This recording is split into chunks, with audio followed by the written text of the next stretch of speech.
This video outlines all the possible ways to open and save datasets in SPSS, that work similarly to those tasks in other computer applications. There are a few differences. Let's have a quick look at how we can do it in SPSS.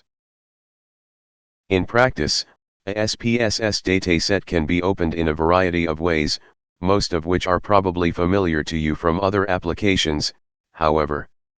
First, it is possible to save and open files from within SPSS's menu. Second, SPSS allows multiple datasets to be active at any one time in different data editor windows. That means we can use multiple datasets at once. In the easiest way, just double-click on a SPSS data file, which is a file whose extension is .save. Note that the file extension may not be visible, depending on what options you have set in your operating system.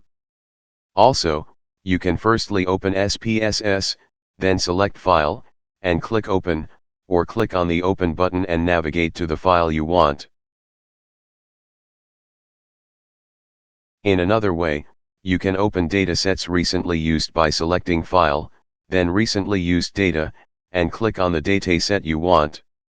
SPSS allows multiple datasets to be active at any one time in different data editor windows. That means we can use multiple datasets at once. For saving a Stata dataset, there are two situations of saving a dataset that has been changed, and saving an unnamed dataset or an old dataset under a new name. We can do it as following.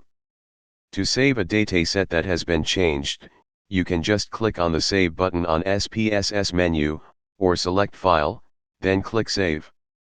Once you overwrite a dataset, there is no way to recover your original dataset. With important datasets, you may want to either keep a backup copy of your original file name dataset, or save your changes to a dataset under a new name. This is no different from working with a word processing document, except that, recovering from an inadvertent save of a dataset is nearly impossible. To save an unnamed dataset, or an old dataset under a new name, just select File, then click Save As.